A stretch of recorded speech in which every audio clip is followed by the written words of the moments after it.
Everybody, welcome back to 312, the HRP podcast.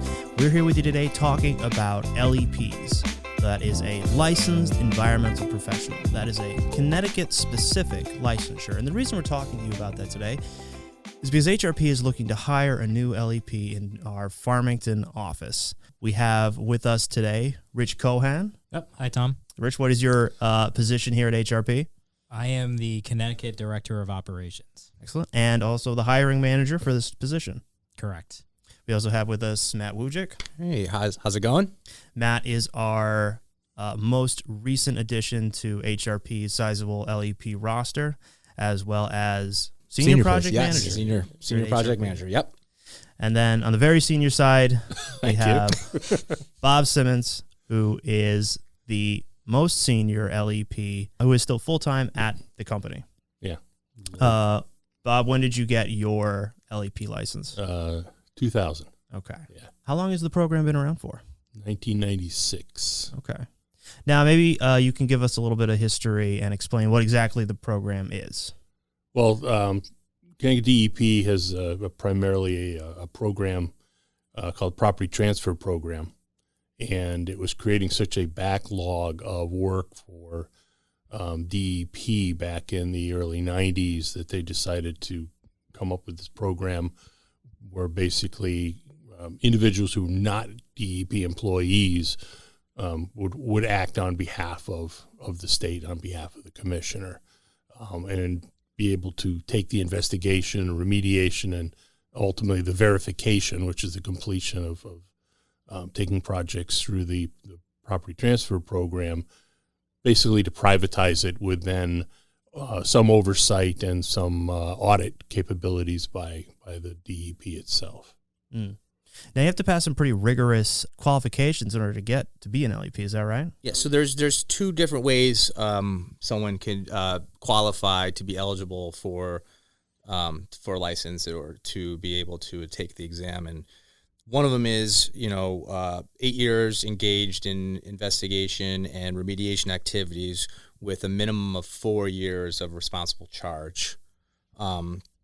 And the other one is having 14 years. Oh, excuse me, I forgot.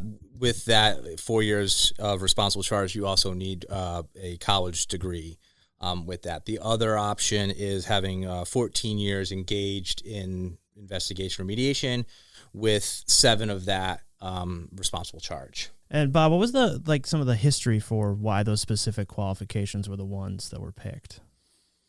Well, they wanted people that had a significant amount of experience, equivalent to what, one of the environmental analysts at DEP would likely have had at that point, who would, in the old days before there was the LEP program, every site that went into the property transfer program had to eventually go through the DEP hands, and it was just what was creating that backlog. The degree requirements, the degree is typically in either environmental science, geology, engineering, or some of the allied sciences are equivalent, soil sciences and things of that nature. But it's your educational background should be somewhat focused towards the tasks that you would run into in investigation remediation of sites. But it's not something that's specifically taught in a degree program in colleges, more so today than it was back when the program was created. Mm. And Rich, what are some of the things we're looking for the LEP for this office, for this position? For Connecticut in particular, we were looking for some Connecticut experience because you could actually sit for the LEP exam without having all that experience within the state of Connecticut, which is kind of an interesting nuance of the way the requirements were written. But we're looking for a good depth of Connecticut experience on a variety of sites.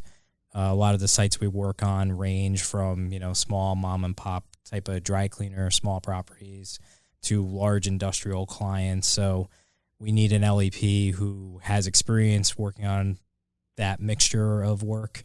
And then also with the people that are, interacting on those sites, the stakeholders could really have varying needs.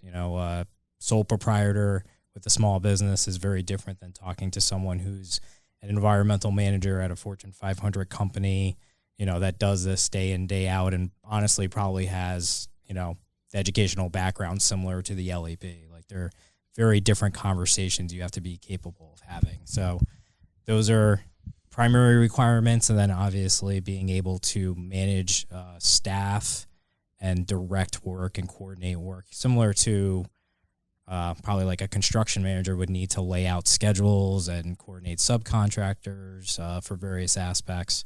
So it's really kind of a complete package of putting that all together, both working internally and externally with various partners. Mm-hmm. And Bob, what's it like being an LEP at HRP? What does that like day-to-day consist of? It's challenging, but I think it's challenging anywhere. Mm-hmm.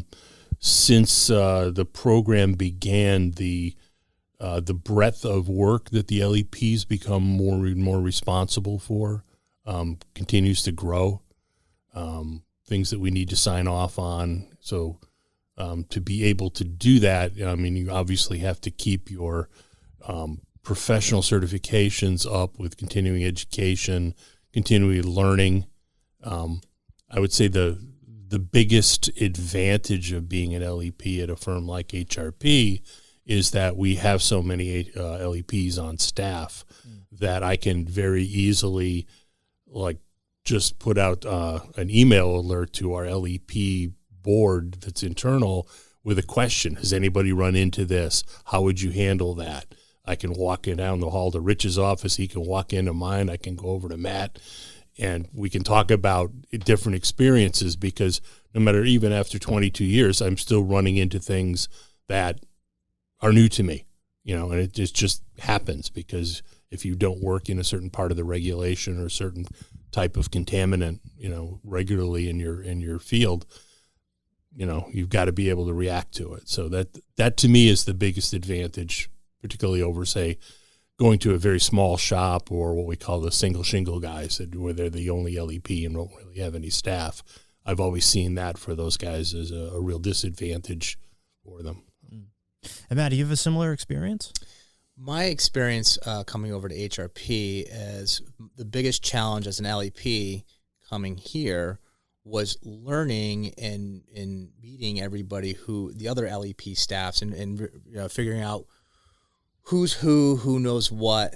But that challenge really wasn't much. It's been great, I could talk with one of the other LEP staff members who says, go talk to so-and-so. They have experience with that type of work. And like Bob said, you can shoot an email out to the LEP email group, and, everybody is very, very, most likely is always pretty responsive, and at least, leading me down a path that I can go, or at least providing some suggestions. So it's been great. That's one of the things I've always heard about HRP from like junior technical staff is the breadth of expertise and knowledge within the company here that, everyone can lean on. Yeah. Definitely one of the benefits of being here. Yeah, the only other challenge I would say coming on board was building my team and trying to understand who can do what and their understandings of the regulations. And how much they actually knew, know. And so that has come, it's worked out. I've had my team and realizing who knows what and continuing to build up their knowledge of the regulations is a big thing. So let's talk a little bit about what taking the test was like. It's freshest in your mind, I would say, Matt, having been the most recent. So we'll start with you. We'll give the folks here a chance to remember. Are we the same year? I think actually me and 2017? Matt took the test the same year. Oh, you did? Believe it or not. Okay. Yeah. But I think actually before you get to the test, you should, the more daunting part, I think, is the application to take the test. Yeah, I think you jumped the gun. Three knowing laughs right there. I got to apply twice. I was denied the first time around. I put in my application, put in everything I thought. I had all my responsible charge and my hours in, my references were in. They actually asked for additional information, gave it to them, but they said based on their review, I was not able to sit in on the exam for the year of 2016.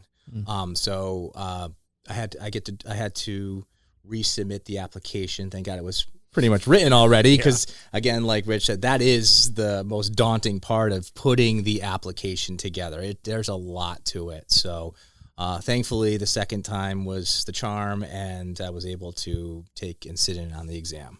What goes into the application that makes it so daunting? I think first you have to go back and think about all your years working in the industry, and then attribute portions of that to what you consider responsible charge. And that's an interesting summary table to come up with. So you might say, as Bob was saying earlier, as you progress in your career, you typically take on more responsible charge. So then you basically need to go through your work history, and for each position you had, and come up with a time frame, and then you allocate a percentage of that work that was considered responsible charge. And then it kind of like prorates it to see if you hit that 4-year minimum. So that's kind of an interesting start. But then you also need to pick, I believe it's 5 projects that you worked on, and you need to describe everything you did on the project and basically justify your responsible charge claims. But the trick is you're limited on space as well. So you're trying to show the breadth of your experience while also fitting into the space allotted, which is quite the task. Anyone who's worked on state forms before, the application is a form created by the Connecticut DEEP. So it's got its formatting challenges among all the other things it's requiring of you. And you also need 3 references. Typically, you ask clients that you've worked with. That part's not so bad in practice, but even that could be a little nerve-wracking, because those need to come back in sealed envelopes that are signed across the back. And, you might have a well-intentioned reference who's, sends it back to you, and they're really supposed to send it to the state. And then, provided they signed and sealed across the seal, you're okay. But then if not, you're not. And nature of consulting, we're doing everything at the last minute. So unfortunately, you're overnighting things at the end or asking your references to do that. So it's kind of, I know I did that, and I personally drove my application to Hartford to make sure they got it by the deadline. So it has to be in 90 days before the exam. I think that's something like that. Yeah, and the only other was the transcript, your official college transcript. College transcripts? Oh, yes, from everywhere you ever attended. Oh, man. So at that point, I had been to 4 different colleges over time, because I went to one school, then I went undergrad somewhere else, and went to grad school. Then I've been taking classes, in GIS and stuff like that. I had to get all those. And of course, it's got to be on the right form, and the colleges don't want to use somebody else's form. They want to use their own. Mm-hmm. Yeah, it's the little things in life that are the nightmare. Yeah. Is that how that saying goes? It's the little things in life that are a nightmare. When Rich was talking about the form, it reminded me of that old joke about, the history exam. And it's a 1-question exam. And it's explain World War II, use both sides of the paper if necessary. It's like, tell everything you ever did in the world, but cram it into, this one little box on the form. So that was the exam. That was the exam. I mean, excuse me. That was the application. Yeah. All right. Oof. So application, then on to exam. So for me, the exam was a blur, because in March of that year, I took the professional geologist exam out in Pennsylvania, and I had been out of school for 12 years at that point. Mm-hmm. So there was a lot to review. Whereas for the LEP exam, I had been working with the regulation and what was in it, on a day-to-day basis. But there's, classes you take as a geologist in undergrad that you never see that material again in your life, but you're still going to get tested on it. Mm-hmm. So I was so shell-shocked after the PG exam. Mm-hmm. And then when the LEP exam rolled around, I don't even remember it. Yeah, it's the challenge with the LEP exam is there's not an LEP book that says know this. It's everything. It's the RSRs. It's the LEP our LEP, what is it? Code of ethics. Ethics and code of conduct, ethics. yeah. It's remediation strategies. It's, I mean, you can go on and on of all the, it's some RCRA. It's hydrogeology. It's a lot of a mix of everything, and it's so you don't really have one thing that you can lean on. So, that exam was in May. I started studying for it every night for about 3 months. I wrote out the RSRs 3 times. And what are the RSRs, just to remind the audience? The remediation standard regulations. Mm-hmm. It's everything that we need to do. It's the cleanup regulations for Connecticut. Mm-hmm. Wrote those out 3 times. It was a lot, and going in, I felt pretty comfortable going into the exam, but heard a lot of stories. So, anybody else had any pre-test? Yeah, my studying, I remember I created a very large binder. I probably killed a couple trees in the process, but I felt it was a little easier to study off of paper. Tried to consolidate. I was fortunate enough to take the test at the same time a couple other people were taking it at HRP. So we all created a repository of any guidance document that we thought might be pertinent and regulation and any other background info that we thought might be helpful. And so we all kind of were using that as a common guidebook. But I also remember, you need to know what I would call kind of silly things for a test, but like conversion values between different units, which, anyone can reference pretty easily. That's, the easiest part of our job, I think. Yeah. But yeah, that was a interesting time taking the test and studying for it. You kind of, like Matt said, you know what's on it, but you don't really know what's on it. It would be awfully nice if someone created some sort of study guide at some point. They gave you a test, yes. like a Sample 18, test yeah, question. sample 10, test question 10 or of like 15 sample, Yeah, and you took that test and went, "Oh, I'm good." Yeah. And then you got into the actual exam and went, "Wait a minute, these aren't like those questions." It was it was 2 3-hour sessions. Yes, 1 in the morning, 1 in the afternoon. Going back to that practice test, though, I do remember distinctly it's like they were very simple questions in terms of like even the complexity of the wording. They were essentially, I think they fit all those questions on 2 pages. Yep. And I remember opening up the book the day of the test, and the first question literally took up the whole page with text. And I was like, well, this is a different flavor a little bit. So yeah, it was, I felt I was prepared. I've never sat in a test finished and not had any idea how I did, because I was just like, I don't know if I did well. I have no idea if I did bad. It was one of those tests where it would get down to like 2 choices and the wording was like almost identical, and you had to basically pick and choose what it was. Mm-hmm. One of the things I think they've been doing more on the newer tests too is trying out exam questions. I don't think they had that or weren't doing it as much when I took the exam. But we understand that as many as maybe 30 of the questions that you're going to get on there are just being tried out to see how people respond to them and whether or not they're properly worded. So it would drive me crazy if I was actually, mulling over this one question and going nuts over it and finding out maybe that was just a test question and, you wasted 10 minutes on that one when you should have been moving on to something more important. The strategy I figured out at the end of that, after the test, was, like you said, the first question was a page long. Well, at the end, you should read what the actually question they're asking and then go back and read what the whole story. Because I'd get through the end of the whole story, get to the question, like, what was the story about? 'Cause, you forgot. So I was trying to, go back and say, all right, read the question first, what they're going to ask you, look at the answers, then go and read what it's asking you. The whole front part of the question.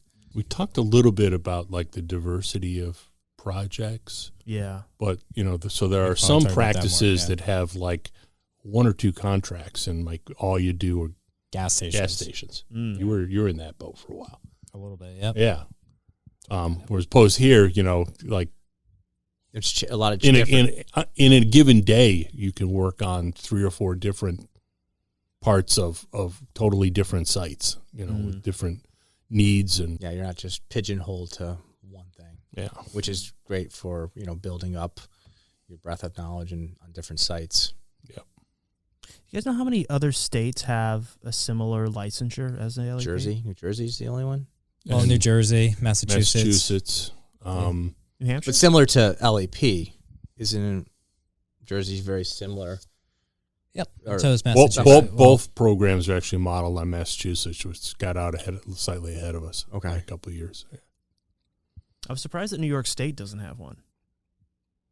New York finally, just a couple of years ago, got the professional geologist stuff. But the engineering lobby in New York State is extremely strong. Uh-huh. So they did not want to water down their markets. Gotcha.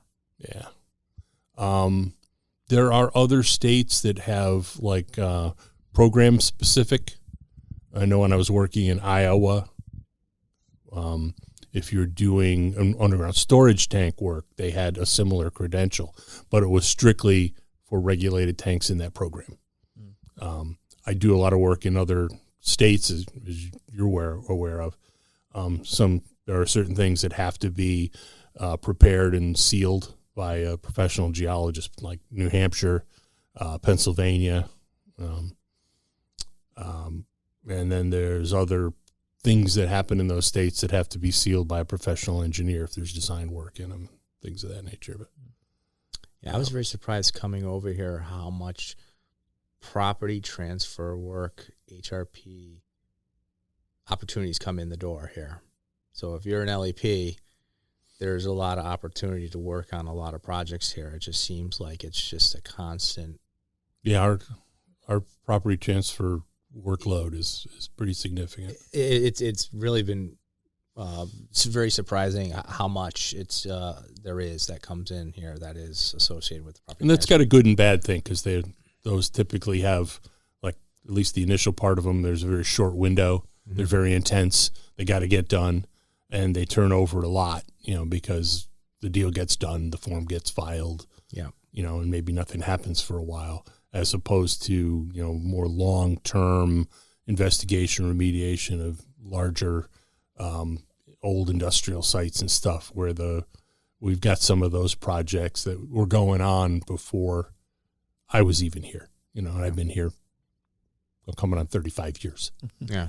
And we still have some of those sites because they're just so messed up for so long, and the technologies are still not there to do really an adequate cleanup, or it's not in the client's interest to do anything more than, what they need to do to satisfy the regulations and keep things in kind of a holding pattern. So It must take a lot to hang on to a client for that long, to be able to make the case that, this is something that you're going to have to be involved in decades, and that, whatever our competitors are telling you, we're giving you the straight answer. And like, I think this is a lot about HRP, that those clients stay with us for so long.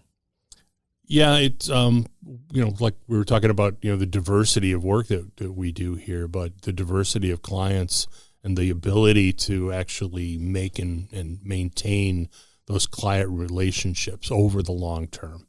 I'm sure you're aware, I have clients that go back to the 80s, and I'm still working for them on various sites, all over the place. It's rewarding because they understand you. They can ask you flat out what they need, how to go. In different states or different regulatory environments, how does this one differ from the next? That's a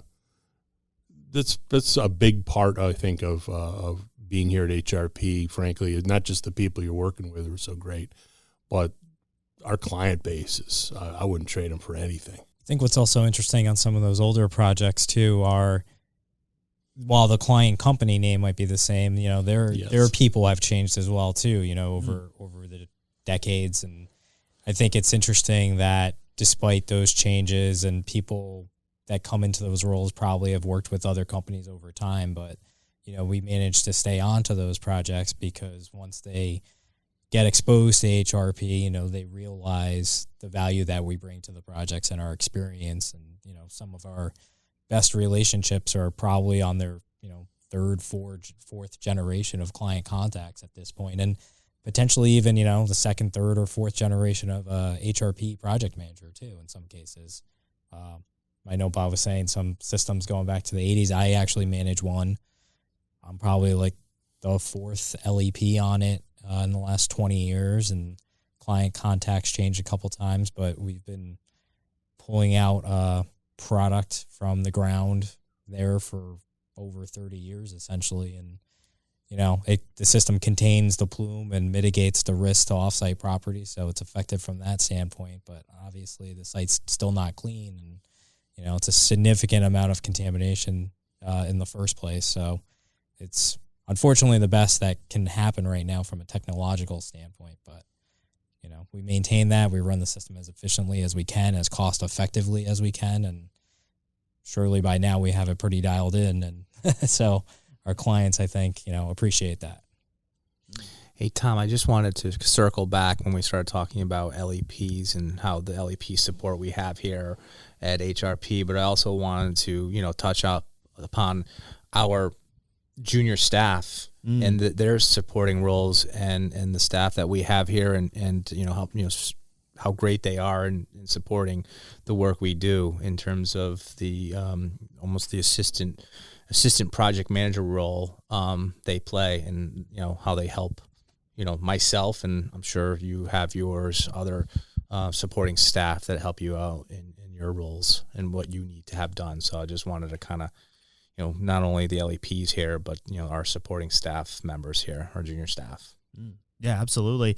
It is one thing that any new person coming at the project manager level is going to really have the benefit of a fantastic staff and works out of this office.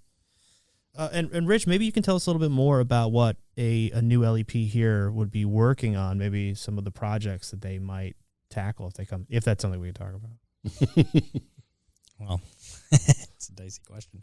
I mean, like everyone said, essentially it would be a wide variety. What we're hiring for isn't really for a specific contract or one specific client, so you'd get a wide variety of work experience in terms of some small sites, some big sites, likely petroleum contaminated issues, chlorinated solvents. We also run into PCBs and some TSCA cleanups at some points in time. So that it could really be, it will be a wide range of big and small, various contaminants, various settings. Some are industrial settings, some might be more residential, public water supply available, maybe not available. Obviously, that'd be a much more sensitive situation. So that would pretty much entail the project manager role. You need to be adaptable and willing to dive into various aspects of the regulations as you come across different problems. And plenty of urban fill here. Plenty of urban fill in Connecticut. Yeah. I think the other thing too is that everybody coming in, they're not cookie cutter people. They have different strengths, different weaknesses. Some people are very outgoing, gregarious, they're natural marketers and, maintaining client relationships. And other people may be more, technically oriented and be just as happy to, sit down and crank through the numbers and crank out the projects. And we have room for both ends of that spectrum and anybody in between. I think most of the people we have lean one way a little bit or another, but for the most part, we are looking for generalists that can really, whatever comes up, we can throw your way and let you run with it. That's a good point, Bob. And one other thing too that I'll point out is, since we have a pretty robust practice and a wide variety of clients, part of the process of onboarding is, once we get a feel for someone's personality and, strengths, we try to cater the relationships with the certain projects and clients that we think will work well for that project manager or with that LEP. So to answer, it's kind of a half answer to your question is, I guess an attorney answer, right? It depends to some degree based on, strengths, weaknesses, general affinity for personalities to get along, things like that. We take that all into account. What interesting projects each of you have worked on recently, or interesting parts of projects you've worked on recently that you get to work on because of your LEP licensure? For me, I have a number of projects that are straight LEP lead sites, without a doubt. I also have a significant part of my portfolio that's out of state, out of country. It's a mergers and acquisitions. It's not going to go into that LEP realm. So it's kind of some of the stuff that comes through on the LEP end of things are some of the more interesting sites that I have. Only because working in and trying to communicate the ins and outs of the regulations to particularly people who are going through for the first time, a lot of property owners. Recently we've had a spate of attorneys that are trying to close out estates on property transfer program sites. Matt and I worked on one together, where we're educating the attorney because the actual responsible party passed away, and now the property that needs to go through the program is in an estate, and it's a whole nother perspective for educating that attorney who's trying to look out for the interests of the heirs to the estate and that kind of thing. So that more recently is a experience that's popped up a few times for me here. The one project that comes to mind for me is I manage a site where there's been a groundwater plume at the property for a long time, and there's been a remedial system there for quite a while. But we were looking to try to employ some more up-to-date investigative techniques to see if we could maybe optimize the system to be a little more effective in progressing remediation a little more quickly. And as part of that, we ended up actually drilling a bedrock well on a 45-degree angle at the site, and that was done to attempt to intersect more bedrock fractures as the plume's in bedrock.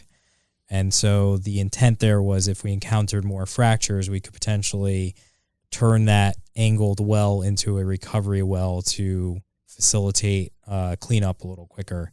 So that was a really interesting project. There was a lot of logistical concerns because it is still an active site. Bedrock drilling has a decent footprint usually in any case, but then when you're trying to do it on a 45-degree angle and to a significant depth as well, there's a lot of logistics involved. So it was a very interesting project from start to finish, from just a planning phase, and then also, for any geology nerds out there, it was pretty interesting to be able to do that. And we did a lot of high resolution characterization type stuff. We did downhole geophysics. We used something that's called a flute liner, which is kind of a trademarked technology that you can use to help.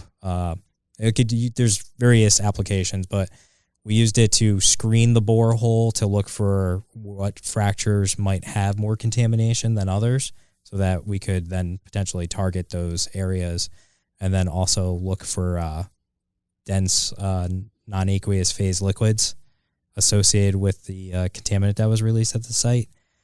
And so we had a lot of data to play with at the end, which was, kind of fun for us technical folks. I have many of my projects are in the some stage of the property transfer program. I guess a couple of them, one of them is probably with the whole change in the regulations, the Wave 2 regulations, what was going swimmingly through the program, had some hiccups because of the change in the volatilization criteria for some of the volatiles where it, with the change, it no longer complied. So we had to kind of think outside the box and see what we can do. And we were actually able to, in a very small automotive repair facility in their department, their parts department, we were able to get in there with a mini excavator and dig up, a 30 by 30 foot area of soil down to 8 feet and actually remove that source area. So we were able to dig it out, and we didn't have to put in an SV system, which could lead to,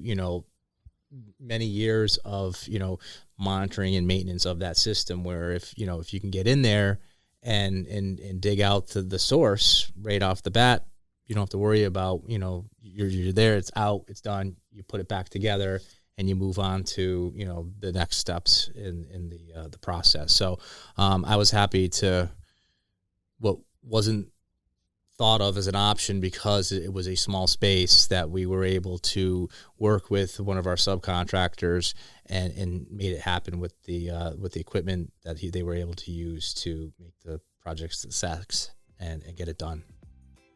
All right, well, folks, that wraps up the work hard section of this episode of 312. As always, the play hard section is a video podcast. So after the break, make sure to come back and join us for that. If you are out there listening, you can check it out on YouTube. And if you're already so interested in the LEP position, you can find a link in the show notes for the application for it, or go to the career section of the HRP website. We will see you again momentarily. Thanks, everybody.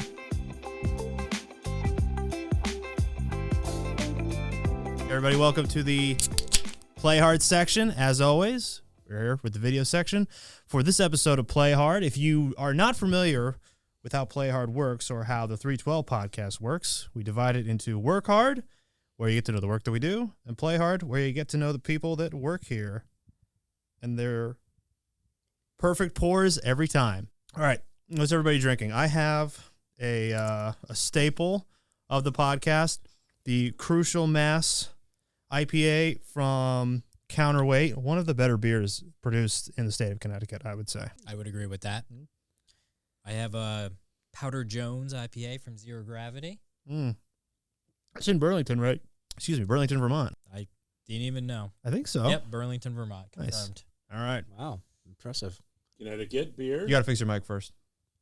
Move that. You did such a good job, the whole work hard section. Somebody moved it on me. I don't know. Connecticut's own Fat Orange Cat. Yes. Baby kittens. Probably the smoothest, cleanest IPA. You could drink this stuff all day, man. I think that's the beer of the podcast. Yeah. That is a good beer. Yeah, I saw that in there and went, oh, it was either that or Guinness, and which is my personal go-to. But and since this is my first Play Hard, of course, I didn't know to bring my can, but I promise you I'm drinking Coneheads. Okay. Which is an IPA, which I've never had before. It's pretty good. Yeah. Bob, you've been here forever. just seems that way. Yeah. Now you've been here A little over a year. Yes. I'd love to hear from each of you, like, what is it about HRP that made you stay and made you choose it? What made me stay here? Why am I here? Because companies changed a lot over the 35 years. Yeah. I'm becoming an anomaly here, only because a lot of the people that were here when I came in were just a little bit ahead of me and have all, departed. Mm-hmm. And I guess we're smart enough to make better investments. Yeah. But a lot of good friends, a lot of great people, a lot of fun times. Mm-hmm. We didn't do video back then, but we sure, drank our fair share of beer. Better without the video evidence. This is kind of cool. I like this. I think it's a neat thing. But I would say that the main thing has been the consistency of the people and the quality of the people. We used to complain that we weren't getting people in fast enough. Like, hey, we need help, and they're like, we've interviewed some people, and none of them were just like the fit. But we're getting people now that fit the HRP model, which isn't necessarily, a frat house or anything like that. Like we may have had a rep at one time, but just people that are relaxed enough, comfortable enough, friendly enough. It's been that way, and I'm just hoping it stays that way too. It's just great. That's what it's about. It's about the people in the house and the clients, the client base. Like I've been lucky enough to have several clients that I've known for decades, and they come back to me time and time again because we built that rapport, that trust, and it's not something to be taken lightly. I'll stop there. Talk too much. Yeah. Matt, what was it about HRP that sealed it for you? Is this the place you wanted to be? Yeah, well, for me, I was having a reflection point in my career, my 19-year career at one firm, and I was saying to myself, and I was getting calls and inquiries from staff here at HRP. I had interviewed in the past, and I just said, am I at this one firm, or do I want to go see what's on the other side? And just hearing stories from previous employees, current employees, and also previous employees that I had worked with at my old firm in the past, always told me such great things about HRP, the culture, the work, how everybody, friendly staff, and just heard just great things. And I was just, let's go for it. So. And it's been great. No regrets. And Rich, what is something that you would tell someone who may be coming in about the culture of HRP? What for you are some of the benefits of it, or what do you like about it? Like Bob said, I mean, it's the people. Everyone's so friendly and open, and generally trying to help each other. My prior place of employment, I feel like there was a lot of silos and fiefdoms, and we don't have that here. It's kind of cliche to say, but it really is kind of the team culture. Let's work together, figure it out to get something done. Consulting's not always easy in terms of client demands popping up. There's a lot of calls you get today for something someone needed yesterday. It creates a lot of stresses on people, and I think here people, extend everyone some grace in terms of when they're in one of those moments. And, the pandemic was a great example of that. The HRP culture was hard because we couldn't really interface with people, but the way the company handled the COVID pandemic, I think it was really a testament to the culture here, where we didn't lay anyone off. It's not because we didn't slow down a bit, it was a conscious decision out of the company. Yeah. Which I think really says a lot. So the people and the community, basically, it's really family oriented. Family here. Yeah. Very family oriented. Yeah, you could say that, right? I think so. Yeah, you might. Yeah. And that goes from top to bottom. I mean, from upper management down to the bottom. It's just very inclusive, very transparent. It's what I always say is it's a breath of fresh air. Mm-hmm. What do you guys think is your most fun memory that you've made so far here at HRP? I know this is very much like a high school yearbook question, but I always think of we got to do our turn-ons and turn-offs next. Yeah. Most likely to succeed, class clown. But I mean, I always think of stuff like through the 312s, like what we're doing now. This is always made. Where else do you get something like this, where it's just a regular part of the culture here in Farmington that you just hang out and have a beer after, a very hard week of work, which is, we all work our butts off here. So, we take that time to unwind and get to know each other. If you look at, I think Matt had something. I was just going to jump in and say one of my favorite times in here, and I guess it's kind of a reoccurring event is Thanksgiving. I mean, that's probably one of my favorite times of years. I've experienced twice now. Mm-hmm. And it's a time that, like you said, we get our work done, and then we all get together and, play some games. Yeah. Everybody, is inclusive. Everybody's, participating. It's great. Mm-hmm. So that's probably one of my favorite times here. Mm-hmm. I think you've got it You're the ringer, the one to beat for beer pong this coming year. Me? Yes. Didn't you just win it? I did, but I'm pretty sure that technically I was cheating Oh, yeah? Why would you say that? because You didn't know he had 4 shots. He had 4 balls. we were definitely not enforcing any rules about how far you could lean over the table. No and comment. I think you were playing it fair. And once I Straight keyed up, it, as it were. once I realized that like, oh, that team, they're really leaning into it. I'm like, maybe I can get a little closer than I have. End of the day, it's just fun to do it. So Yes. who cares, But I'll let you. I'll give you the title this year. Okay. But yeah, I'll come for you next year. I know. We're definitely going to We'll put the duct tape line down next That's year. we For need everybody. something. We need duct tape, something to Now that I've got the dub, we're definitely going to start enforcing this rule. maybe some referees. Maybe Yeah. we get some referees. Mm-hmm. Is that So. an added credential for an LEP? I don't know. Yes. Reffing they- the beer pong tournament. That Yeah. is I part mean, of it. in years past, hiring credentials included things like, do you play softball? Yeah. Are you good at baseball? We need somebody on the team. Mhm. Yeah, just about anything is fair game. We should see if we can get the softball team going again.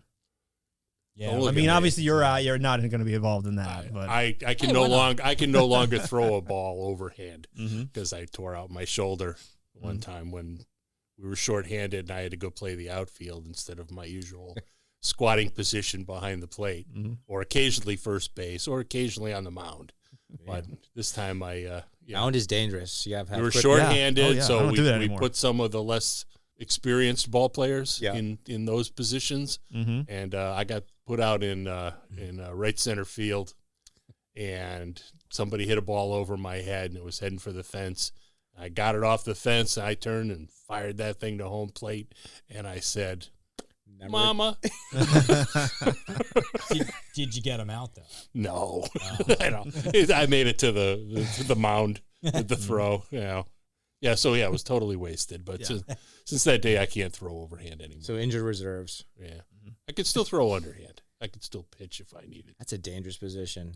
I've got It really You is. cat-like I'm- reflexes. Which I Yeah. have like a dead cat in the middle of the road kitten, when I'm like- on the mound. And I'm also a rather large target, so I take it off the knees, the shins.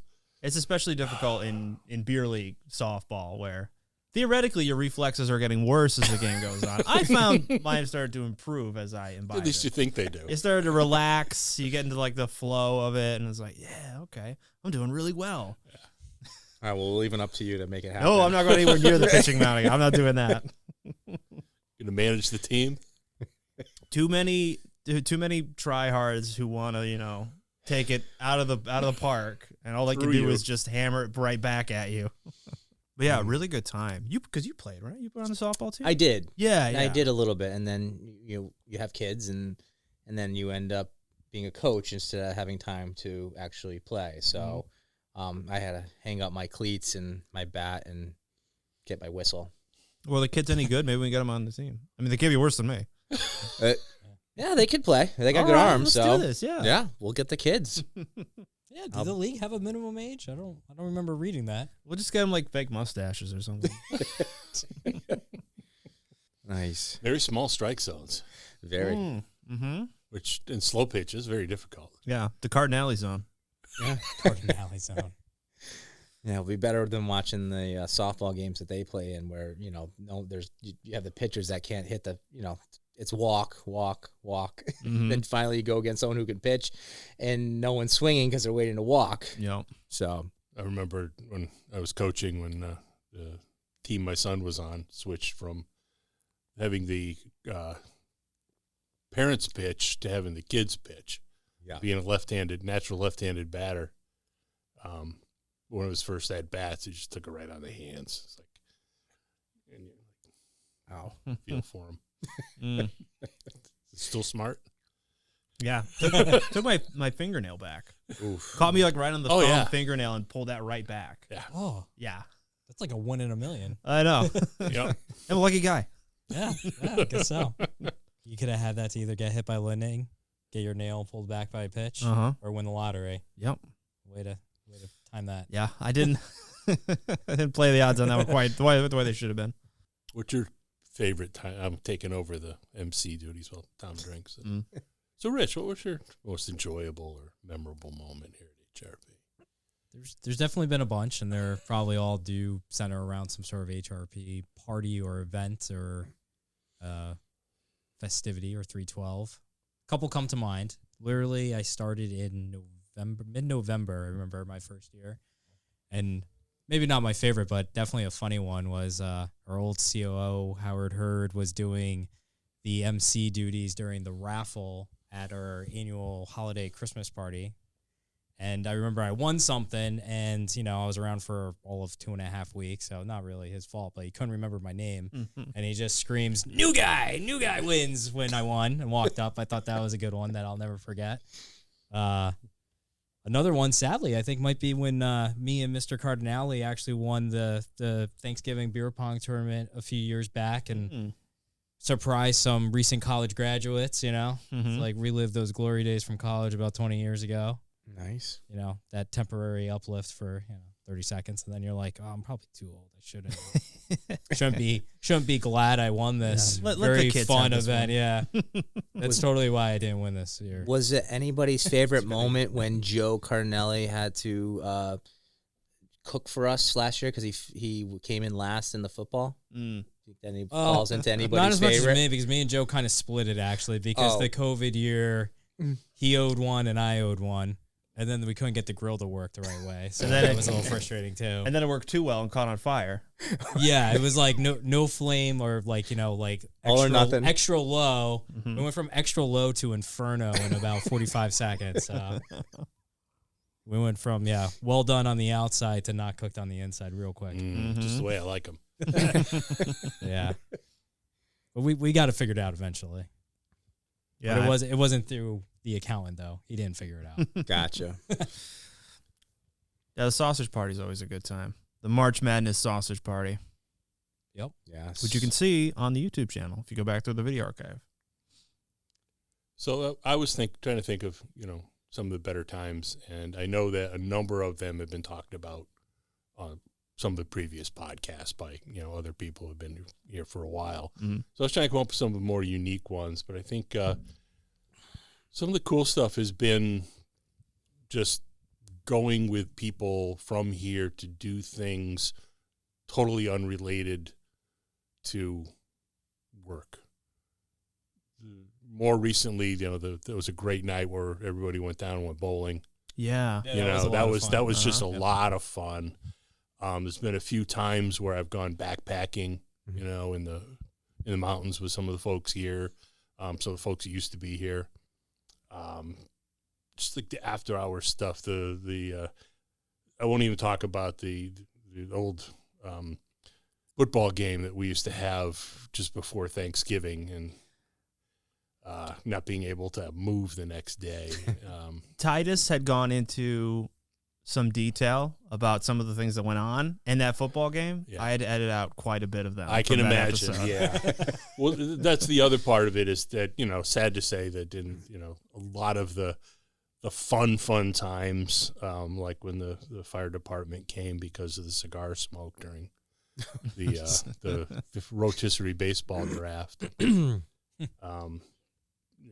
just some weird stuff, but some of the offsite stuff we had 5 or 6, maybe 7 people a couple of times when we had the Navy contract. We were all up in Maine and we're all out, we're all in someplace different, just out having a good time. Same thing. We had projects up in New Hampshire, and they had a whole crew. We'd have a few engineers, a few of the geologists, some of the field crew, and you hang out a little bit here and that kind of thing. But just to go someplace and just relax, kick back like we're doing now, and having a beer and just talking about stuff, playing a little Trivial Pursuit or whatever, as the board game on the bar, and just relaxing. So a lot of the frankly the after parties here are notoriously fun. Where the people just like aren't ready to go home yet, or what do we do now? Let's go. It's like way too late. Let's go get something to eat. Like, really? It's like 3:00 in the morning. Oh, geez. Oh, let's do it Yeah. anyway. Yeah. I think the one thing that I did want to, because I talked about the people here, but I also talked about the clients, and I've had some really great times doing similar things with clients, like being out at a job site and having various contractors and the client and the staff from HRP, out at a brew pub, and we're just drinking a couple of beers, having a bite to eat, just getting to know everybody and talk. Occasionally get to go to sporting events. I was lucky enough to be, as a Red Sox fan, in Fenway Park the night that Big Papi jacked it into the bullpen in the 12th inning and turned what was the most horrific playoff series ever into the greatest ever, 2004. Mm-hmm. Yeah. Were you with Scott Durnan? Of course I was. Of course you were. Yes. Well, the funny thing was, so there were tickets, and guys that were higher up grabbed the earlier game. And so we had the game that wasn't likely to be played because they were supposed to have lost by then. So we got to see the turnaround game because the other one got canceled. This wasn't the series against the Yankees, was it? Yeah. Where we were up 3-0? Yeah. And then we couldn't win a fourth? Nope. And that's the first year. That's the first time the Red Sox won since 1918. 1918. Yeah. Which was shortly before I was born. I got hooked as a kid. I can recall, the 67 World Series. Okay. 75. But the best thing about that was that my dad was still alive and got to see that happen because he was born in 1926 and had never seen them win. So, yeah. That's great. Okay, so any final thoughts that we'd want to leave a potential LEP working at HRP with about why you'd like to be a part of the culture here?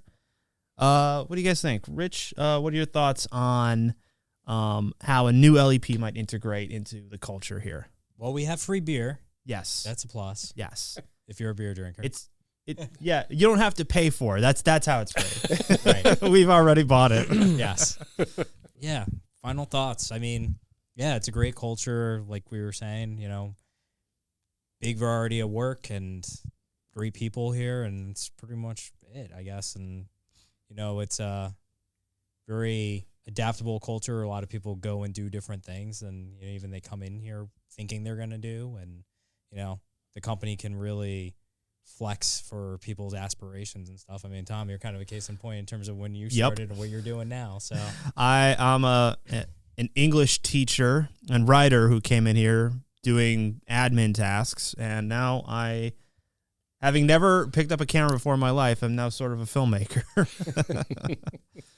After just a couple of years, but that's kind of flexibility and opportunity offered by a company like HRP that has that kind of vision and forward-thinkingness and flexibility and really leans into the strength of its staff.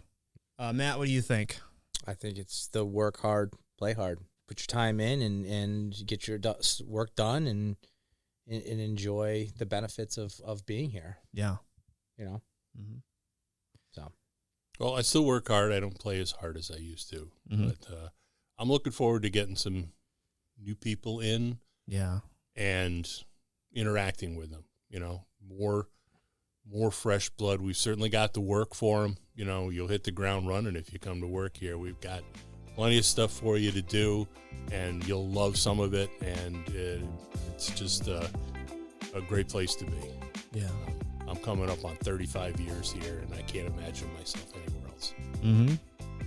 All right. Well, excellent. Everyone, hey, guys, thanks for being with us today. Thank you. And everybody out there, thank you for joining us. Remember, if you are an LEP out there, check out that open position. We'd love to have you on board. Rate us 5 stars if you're still listening to us. Thumbs up on YouTube. Like, subscribe, do all this stuff. We really appreciate it. It helps us out. And we will see you next time, everybody. Bye.